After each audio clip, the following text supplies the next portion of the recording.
مقتول دختر دانشجویی بود که قربانی علاقه یک طرفه همکلاسیش شد. امروز روایت دختری رو میشنوید که نگفتنش به توقعات و درخواست یک مرد باعث شد زندگیش، آیندهش و جونش رو از دست بده. نگفتن به خواسته ها و توقعات دیگران برای خیلی ها سخته و غیر قابل اجراست، اما یه سری از آدم ها هستن که در مقابل توقعاتشون و درخواست هاشون وقتی جواب رد میشنون دست به کارای وحشتناکی میزنن.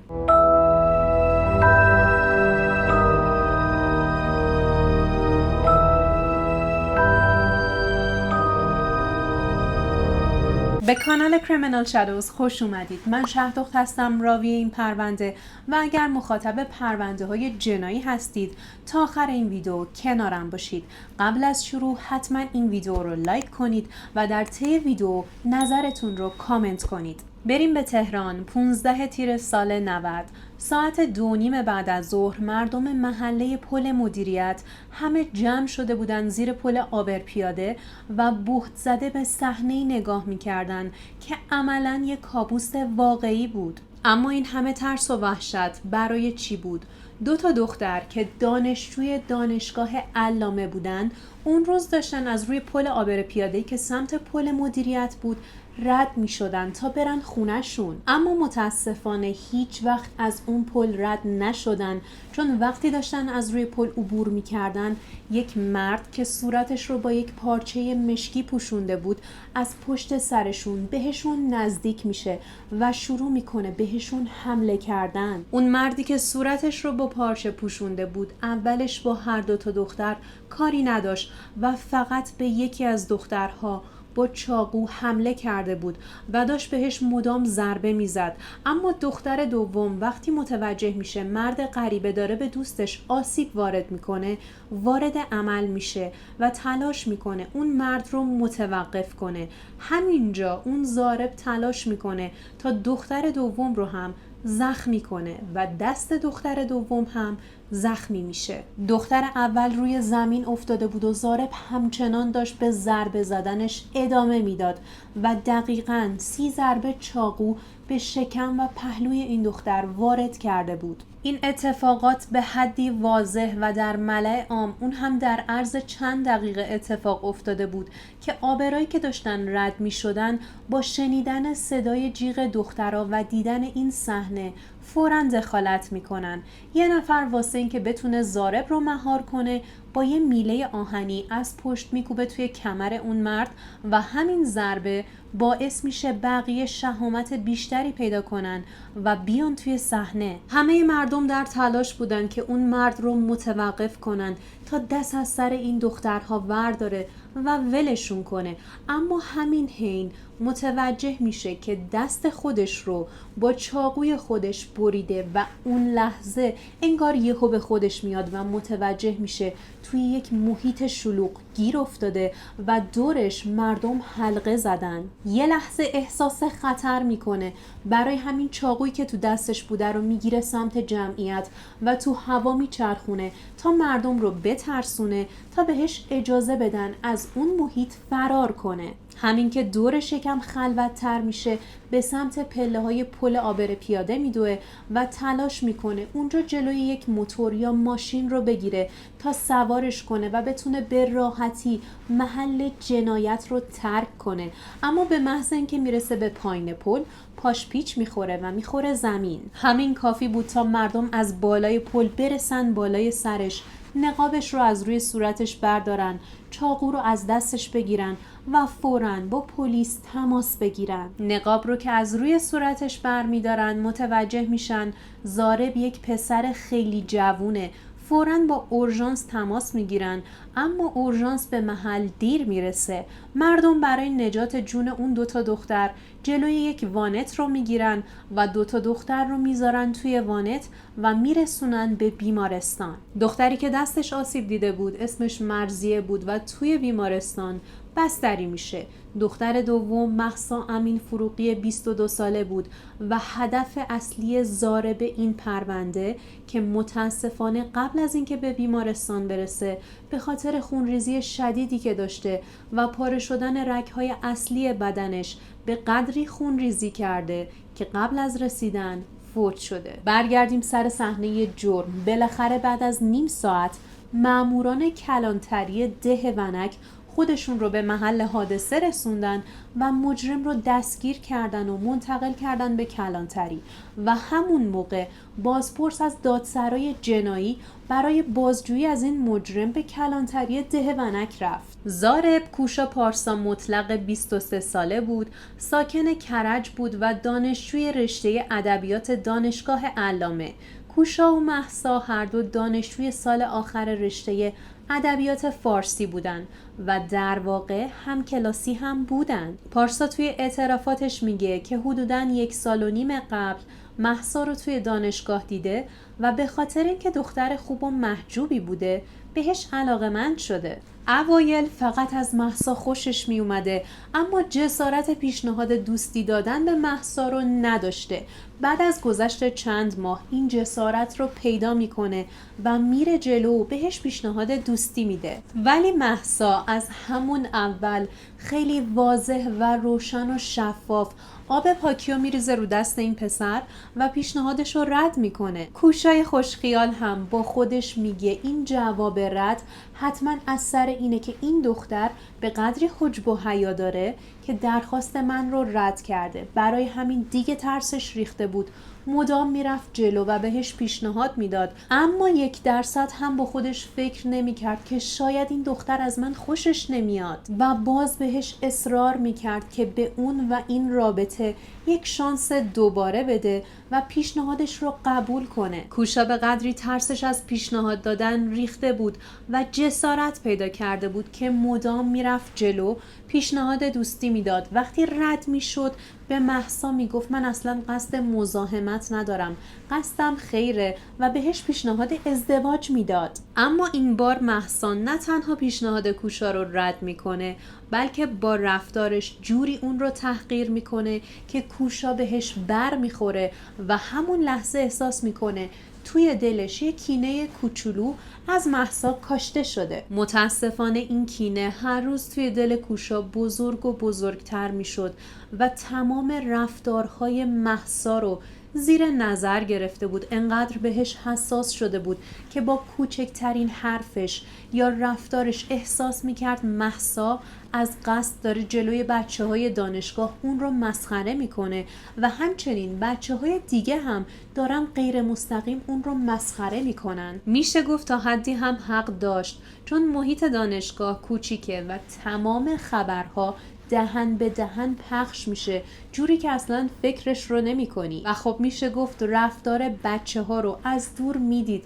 که باهاش متفاوت برخورد میکنن، چون ذاتاً کوشا یک پسر منزوی و گوشه‌گیر بود، هیچ دوستی توی دانشگاه نداشت و همون بچه هایی که همکلاسیش بودن الان مدل نگاه کردنشون هم به کوشا تغییر کرده بود. کوشا میگه به قدری این فکرها رو توی سرش مرور میکرده و مدام به کینه‌ای که تو دلش بوده بها میداده که به فکر انتقام گرفتن از مهسا میفته و این شده بود کابوس شبانه روزش. به قدری این فکر انتقام گرفتن از مهسا براش جدی شده بود که تصمیم میگیره توی روز آخر ترم، زمانی که قرار نمره‌های آخر ترم رو اعلام کنن، شیرینی فارغ التحصیل شدن مهسا رو به کامش تلخ کنه و ازش انتقام بگیره. و بالاخره اون روز میرسه، 13 تیر سال 90.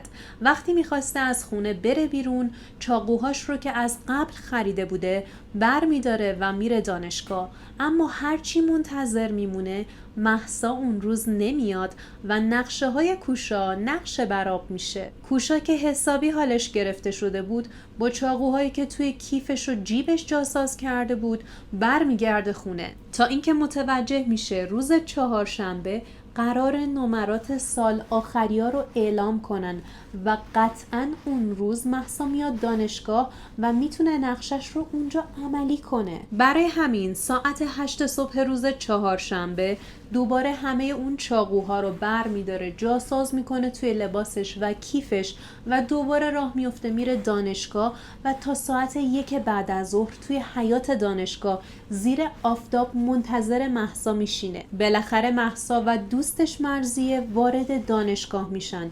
بعد از چند ساعتی کارشون رو انجام میدن و از دانشگاه خارج میشن و حرکت میکنن به سمت پل. کوشا هم که کمین کرده بود منتظر فرصت بود تا بتونه نقشش رو عملی کنه، دنبال این دوتا دختر راه میفته تا توی بهترین فرصت نقشش رو پیاده کنه. وقتی پشت سر این دوتا دختر بوده توی راه صورتش رو با یک پارچه مشکی میپوشونه و خودش ادعا میکنه اصلا یادش نمیاد که چند دقیقه یا حتی چند ساعت توی اون شرایط و توی اون حال جنون آمیز بوده و وقتی به خودش میاد که متوجه میشه یه سری آدم دارن به سمتش میدوئن، همونجا تصمیم میگیره مهسا رو ول کنه و پا به فرار بذاره. بالاخره کوشا پارسا مطلق بعد از اعتراف به قتل مهسا امین فروغی با دستور بازپرس رسما به جرم ارتکاب قتل بازداشت میشه و برای تحقیقات بیشتر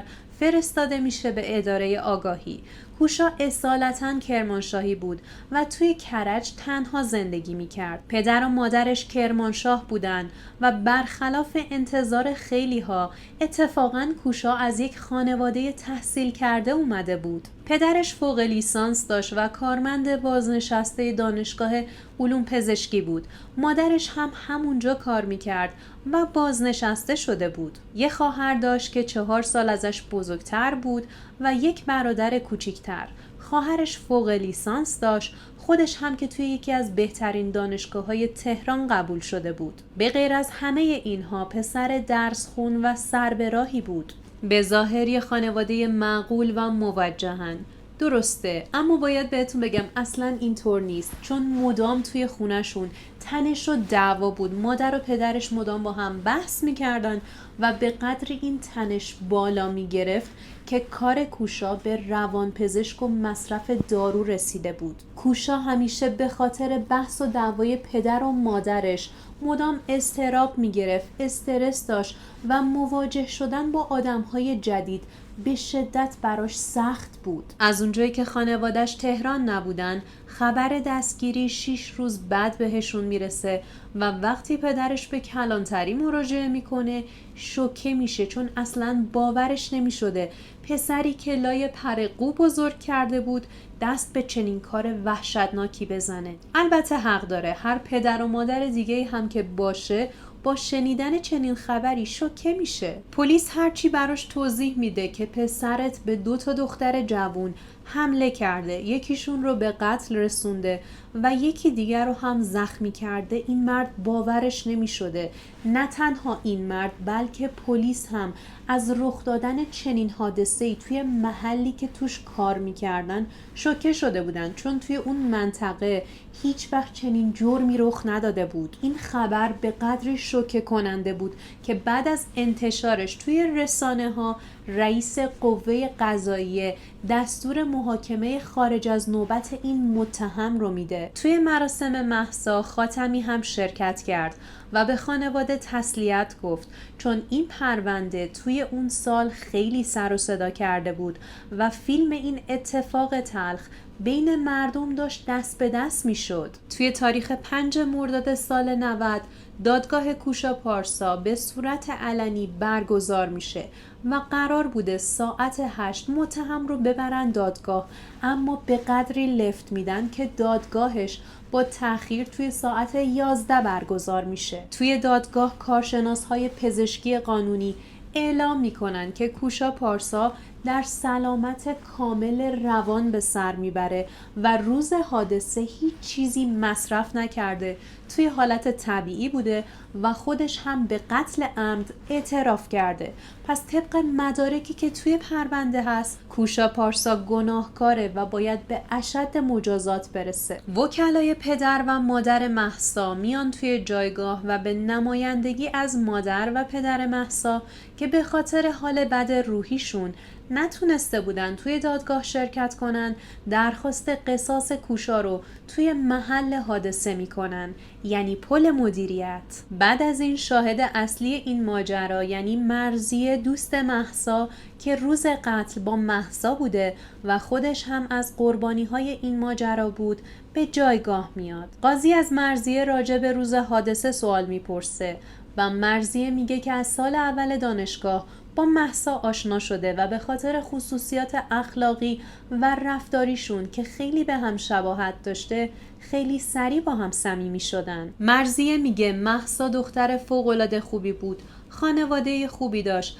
و با پدر و مادر و خواهرش زندگی میکرد و رابطه فوق‌العاده صمیمی با پدرش داشت. همچنین میگه اکثر وقتها پدر مهسا میومد جلوی دانشگاه دنبالش و بهش اجازه نمیداد تنهایی برگرده خونه. اما اون روز مهسا برای دیدن نمرات ترم آخرش اومده بود و برای فارغ التحصیلیش داشت کلی برنامه میریخت و اون دو نفر گرم صحبت با هم بودن که توی همون لحظه کوشا رو نزدیک دانشگاه میبینن. همچنین مرضیه در رابطه با این موضوع که کوشا رو اصلاً چطور دیدن و چطوری باهاش آشنا شدن اینجوری توضیح میده که بعد از یک امتحان سخت با مهسا میرن به اتاق یکی از اساتیدشون تا در مورد امتحان صحبت کنن و توی اتاق اون استاد کوشا هم حضور داشته. بعد از اینکه از اون اتاق میان بیرون، کوشا چند وقتی مهسا رو زیر نظر میگیره. دقیقاً 2 هفته بعد از اینکه کوشا رو توی اتاق استادشون دیده بودن، کوشا به خودش این جسارت رو داده بوده که بیاد جلو و به مهسا پیشنهاد بده. اما مرضیه میگه مهسا بهش گفته وقتی کوشا بهش پیشنهاد داده بدون اینکه لحظه‌ای فکر کنه پیشنهادش رو رد کرده. کوشا بی خیال مهسا نمی شده و یک بار دیگه هم به مهسا شماره داده و ازش خواسته باهاش تماس بگیره، اما مهسا این بار هم اون رو نادیده گرفته. جدا از همه اینا توی دادگاه به این موضوع اشاره میکنه که اصلا مهسا از کوشا خوشش نمی اومده و خارج از ایران یک نامزد داشته.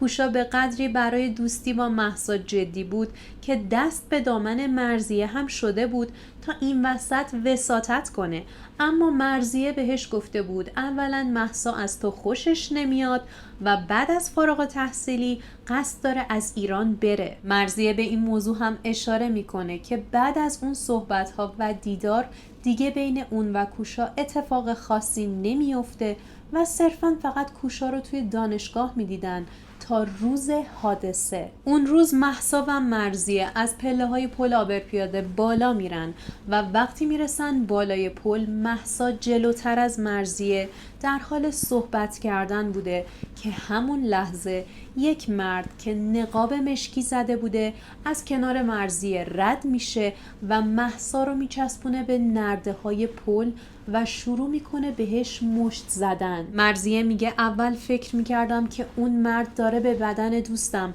با مشت ضربه میزنه، اما وقتی مهسا افتاد روی زمین و دیدم از بدنش داره خون میره تازه متوجه شدم که اون ضربات مشت نبوده بلکه ضربات چاقو بوده. مرضیه عملاً زورش به کوشا نمیرسید، با اینکه تلاش میکرد دوستش رو از زیر دست کوشا بیرون بکشه، اما این مرد به قدری ترسناک شده بود و خون جلوی چشماش رو گرفته بود که مرضیه فقط مجبور میشه التماسش کنه، اما بیفایده بود. شروع میکنه به جیغ زدن و از مردم کمک خواستن، ولی رفتار کوشا به قدری عجیب شده بود که مردم هم جرأت نمیکردن جلو بیان. مرضیه میگه از آخرین باری که کوشا تلاش کرده بود با مهسا دوست بشه و بهش پیشنهاد داده بود 2 سال میگذشت و از اون موقع دیگه با قاطعیتی که از مهسا دیده بود به موضوع حتی اشاره هم نمی کرد و هیچ کدوممون فکرش هم نمی کردیم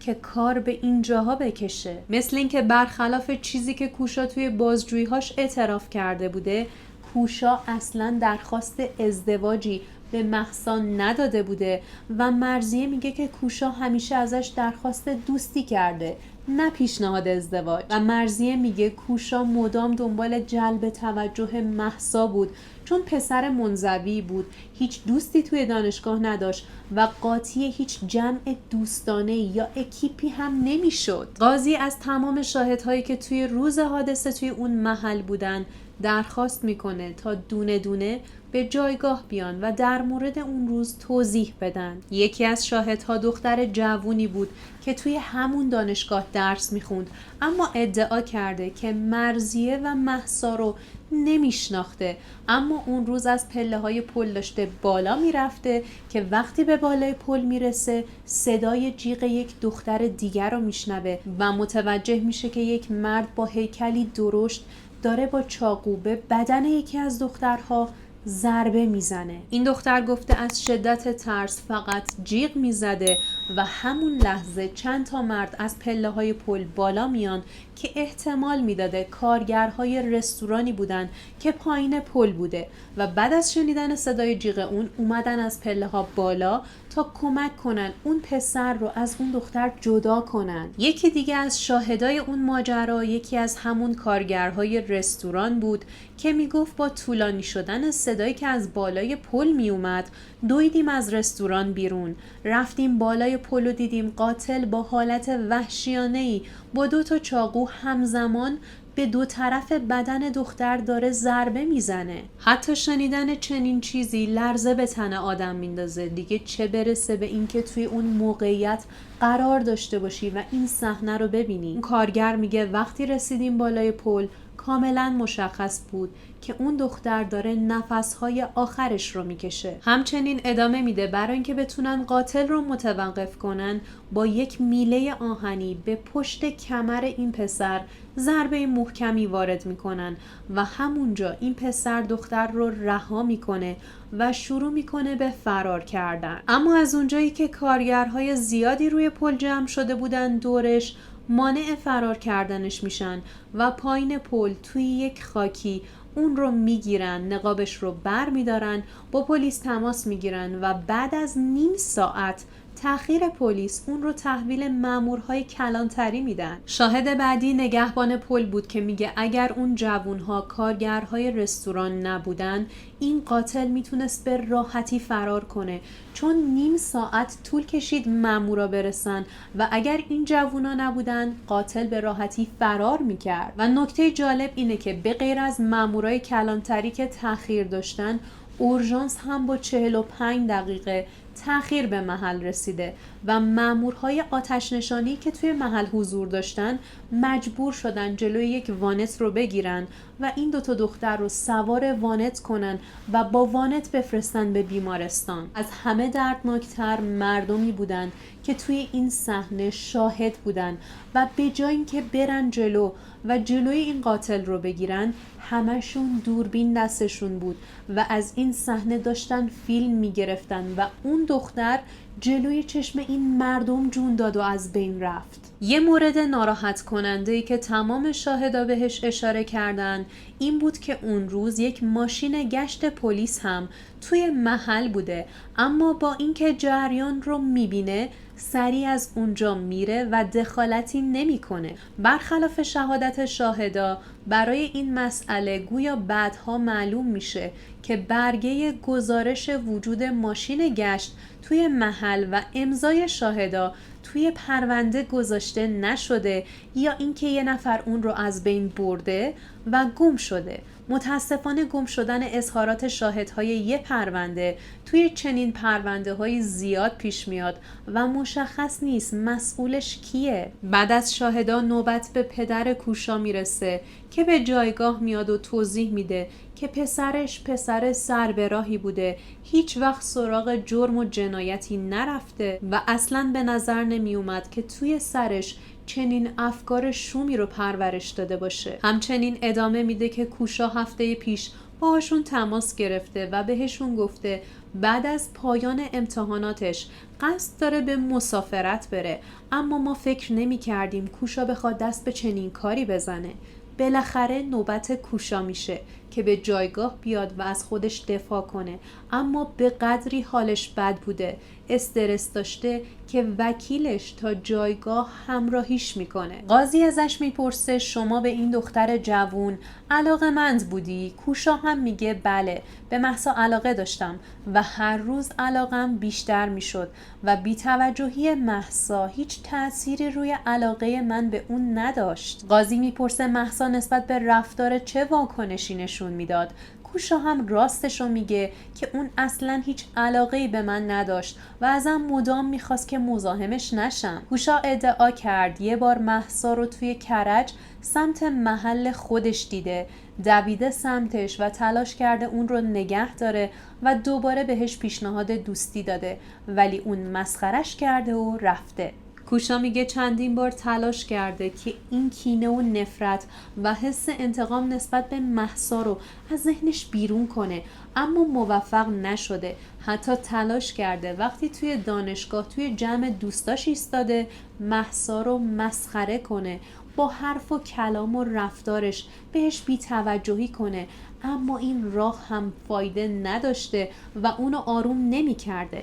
همینجا مرضیه میپره وسط صحبت‌های کوشا و بهش میگه چرا دروغ میگی؟ مهسا هیچ وقت تا حالا توی زندگیش کرج نرفته، اصلا کاری نداره که بخواد اونجا بره. وقتی قاضی این حرف مرضیه رو میشنوه این صحبت‌ها رو راستی آزمایی میکنن و دوباره از کوشا میپرسن که این اعترافی که کردی حقیقت بوده یا دروغ، و کوشا اونجا اعتراف میکنه که در مورد دیدن مهسا توی کرج دروغ گفته. قاضی دوباره انگیزه این پسر رو در رابطه با قتل مهسا میپرسه که کوشا باز هم جوابهای تکراری میده در رابطه با عصبانیتش از مهسا، حس کینه و انتقامش و مسخره شدن از طرف دوستها و همکلاسی‌های دانشگاهشون، و ادامه میده و میگه فقط صرفاً میخواستم این رفتار مهسا و رد کردن خودم رو تلافی کنم. روز آخر، همون روز قتل مهسا، همه اتفاقهای این 4 سال عین فیلم از جلوی چشمم رد شد. میدونستم قرار اتفاق بدی بیفته و راستش خودم از ته دلم به خاطر همین نمیخواستم برم دانشگاه. اون روز یه عطر و 3 تا چاقویی که از چند سال قبل خریده بودم و یکیشون هدیه دوستم بود رو گذاشتم داخل یک پلاستیک و از خونه خارج شدم و به تهران اومدم. اون روز اصلا توی حال خودم نبودم و نمیتونستم درست فکر کنم. کوشا میگفت از اونجایی که استادا قرار بود نمرات رو اعلام کنن، بیشتر بچه‌ها قرار بود برای دیدن نتیجه امتحاناتشون بیان دانشگاه و مطمئن بوده که مهسا هم میاد. باز ادامه میده و میگه وقتی دیدم از دانشگاه خارج شدن دنبالشون رفتم، صورتم رو پوشوندم و یه صدایی توی ذهنم میگفت انتقامت رو بگیر. به محض اینکه رفتم بالای پل دویدم سمت مهسا و شروع کردم بهش ضربه زدن. دیگه هیچ چیزی رو به یاد نمیارم تا زمانی که مردم دنبالم کرده بودن و داشتم از دستشون فرار میکردم. اما از طرفی به این موضوع اشاره میکنه که مرضیه روی پل مدام به دست و پاش میپیچیده و مانع ضربه زدن به مهسا میشده. توی همین درگیریش با مرضیه نقابش یک لحظه از روی صورتش میره کنار و خودش میگه اصلا نمیدونم چطوری دست مرضیه رو بریدم. همچنین میگه من فکر میکردم فقط 2-3 تا ضربه به بدن مهسا وارد کردم، اما وقتی که به کلانتری رفتیم اونجا به من گفتن که دقیقاً 30 ضربه چاقو به بدن مقتولت وارد کردی و من اصلاً اون خاطرات رو به یاد نمی آوردم. کوشا می گفت به قدری به مهسا چاقو زده بود که مهسا دیگه از حال رفته بود و به هوش نبود، تا اینکه یک ضربه محکم مثل ضربه یک میله آهنی یا یک راکت رو توی پشت خودش احساس میکنه. اونجا انگار یهو به خودش میاد و تصمیم میگیره فرار کنه. از پل میاد پایین و میره به سمت اتوبان تا ماشینی چیزی پیدا کنه شاید سوارش کنن، اما از اونجایی که لباسش خونی بوده هیچ کس براش وای نمیستاده. برای همین میدوه سمت زمین خاکی زیر پل تا از اونجا دور بشه که یهو یه نفر با سنگ میکوبه توی سرش و پاش پیچ میخوره و میخوره زمین. کوشا به خاطر ضربه گیج بوده. مردم هم فوراً بالای سرش جمع میشن و شروع میکنن زنگ زدن به پلیس. قاضی از کوشا میپرسه چرا یک عشق یک طرفه رو به اینجا رسوندی؟ کوشا بهش میگه من قصد داشتم این عشق رو فراموش کنم، اما به قدری این موضوع به من فشار آورده بود که مدام به یک دختر پیشنهاد بدم و از طرف اون دختر جواب رد بشنوم که باعث شده بود کینه بزرگی از مهسا توی دل من شکل بگیره و عشقم تبدیل شده بود به نفرت. ازش میپرسه اگر این دختر رو دوست داشتی چرا پا پیش نذاشتی؟ بهش پیشنهاد ازدواج ندادی یا حتی با خانواده‌اش صحبت نکردی؟ کوشا بهش جواب میده من وقتی از مهسا جواب رد میشنیدم خورد میشدم، کوچیک میشدم و احساس میکردم مهسا داره من رو تحقیر میکنه.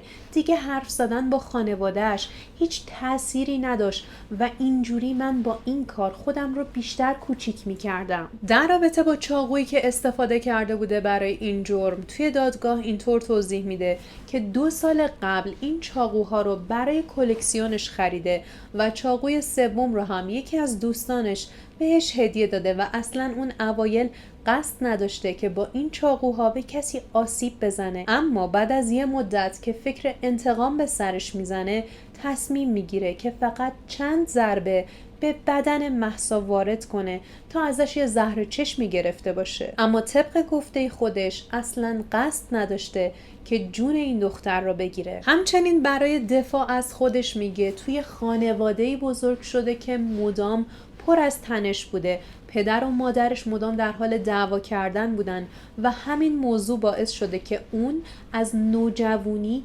دچار اضطراب و استرس و افسردگی بشه و همچنین تبدیل شده به یک پسر حساس و زودرنج و عصبانی. همچنین ادامه میده که به خاطر این مشکلات رفتاریش مدام با پدر و مادر و برادرش دعوا میکرده و اصلا به خاطر همین تحت نظر پزشک رفته و دارو مصرف کرده و در نهایت خانواده‌اش تصمیم گرفتن که اون جدا از خانواده زندگی کنه تا میزان تنش‌ها کمتر شه. اما کوشا میگه به خاطر مشکلات روانی و اخلاقی که داشته وقتی وارد جمع جدیدی میشده دچار اضطراب اجتماعی میشده و با وجود اینکه پیش روانپزشک رفته و دارو براش تجویز شده و مصرف کرده داروها هیچ تأثیری روی این اختلالاتش نداشته. در نهایت میگه من از کاری که کردم خیلی متاسفم و به خانواده مهسا تسلیت میگم. من از اونا و خانواده خودم میخوام که منو ببخشن چون بزرگترین سرمایه‌شون که بچه‌شون بوده رو ازشون گرفتم. میدونم که حقم مرگه و بهش راضیم. از اونجایی که دادگاه علنی بود طبق گزارش خبرنگارها کوشا تمام مدت در طی جلسه فوق‌العاده خونسرد بوده و به همه سوالها جواب میداده و به حرف شاهدا با دقت گوش میداده. بالاخره بعد از چند ساعت حکم نهایی دادگاه اعلام میشه. کوشا پارسا محکوم به اعدام در ملأ عام در محل حادثه شد. همچنین به خاطر پخش شدن فیلم جنایتش توی فضای مجازی و جریحه دار کردن احساسات مردم هم محکوم شد. بعد از اعلام حکم کوشا منتقل میشه به زندان و پرونده هم برای کارهای نهایی منتقل میشه به دیوان عالی تا تایید بشه و در نهایت تاریخ اعدامش مشخص شه. توی مدتی که کوشا توی حبس بوده خبرنگار روزنامه فارس باهاش یک مصاحبه انجام میده و کوشا توی اون مصاحبه گفته که هیچ وقت شانس این رو نداشته که با مهسا دوست بشه و هر بار که تلاش میکرده شانس خودش رو امتحان کنه مهسا بلا فاصله اون رو رد میکرده. کوشا گفت ابراز علاقه از سمت مهسا بهش آرزویه که تا پای چوبه دار با خودش میبره. خبرنگار دلیل این همه سماجت کوشا علیرغم جوابهای منفی که از مهسا میشنیده رو میپرسه. کوشا جواب میده فکر کردن به مهسا کل وجودش رو گرفته بوده، اما عمیقاً میدونسته که این دختر مال اون نمیشه، اما نگفتنش براش تبدیل شده بوده به یک کابوس و ازش کینه به دل گرفته بوده. جالبه که کوشا توی این مصاحبه به اون خبرنگار با اعتماد به نفس کامل گفته من از لحاظ خانوادگی توی وضعیتی هستم که به هر دختری که از نظر قیافه یا سطح و کلاس خانوادگی بالاتر از مهسا باشه اگر پیشنهاد میدادم رد نمی کرد و جواب مثبت می گرفتم، اما خب متاسفانه من عاشق مهسا شده بودم و فقط مهسا رو دوست داشتم و چشمم جز مهسا هیچ کس رو نمیدید، با وجود اینکه مهسا هیچ ویژگی خاصی نداشت. همچنین ادامه میده آدم وقتی عاشق میشه بدیهای طرف مقابلش رو نمیبینه. منم بدیهای مهسا رو اصلا نمیدیدم. خبرنگار در ادامه بهش میگه تو خودت خواهر داری، اگر این شرایط برای خواهرت پیش می اومد بهش حق انتخاب نمیدادی؟ کوشا جواب میده چرا بهش حق انتخاب میدادم، اما من احساس میکردم به عشق پاکم خیانت شده و ذهنم فقط درگیر مهسا بود. نکته جالب اینجاست که توی این مصاحبه کوشا به این موضوع اشاره کرده که روز حادثه رفته یک موتور اجاره کرده یا قرض کرده تا بیاد نقشش رو به راحتی اجرا کنه، اما قبل از اینکه نقشه رو اجرا کنه رفته در خونه مرضیه و دوباره از اون خواسته تا وساطت کنه، شاید مهسا راضی شه و به پیشنهاد دوستی اون جواب مثبت بده. اما موضوعی که جالبه مرضیه در مورد این قضیه هیچ حرفی نزده و حتی به گوش مهسا هم نرسونده، پس احتمال میره این ادعاش هم دروغ باشه. کوشا در ادامه گفته که قصد داشته از محل حادثه فرار کنه و خیالش راحت بوده که هیچ کس حتی 1% هم احتمال نمیده که این کار کوشا بوده. میگفت قصد داشتم برم دانشگاه توی مراسم ختم شرکت کنم، اما به محض اینکه دستگیر شدم از همون لحظه اول به شدت عذاب وجدان گرفتم تا همین لحظه. همچنین میگه یه موضوعی خیلی ناراحتم میکنه و اون اینه که وقتی داشتم مهسا رو به قتل میرسوندم مهسا هیچ وقت صورت من رو ندید و متوجه نشد قاتلش کیه و اصلا برای چی داره به قتل میرسه و این موضوع ناراحتم میکنه. همچنین در مورد فیلمی که از جنایتش پخش شده بود توی تلویزیون و رسانه‌های دیگه با خبر بود و خجالت زده بود و میگفت به شدت برای خانواده خودم و خانواده مهسا ناراحتم، اما کاری از دستم بر نمیاد. بالاخره تاریخ اجرای حکم کوشا اعلام میشه روز سه‌شنبه 22 شهریور سال 90. این حکم طبق خواسته اولیای دم مهسا در ملأ عام و زیر پل مدیریت اجرا میشه. یک روز قبل از اجرای حکم کوشا به خانواده‌اش خبر اعدامش رو میرسونن. اونا با یکی از وکلای پدر مهسا امین فروغی تماس میگیرن و ازش میخوان هر طوری شده برای بخشش کوشا واسطه بشه. از شانس خانواده کوشا بالاخره بعد از وساطت وکیلشون خانواده مهسا راضی میشن تا با خانواده کوشا تلفنی صحبت کنن.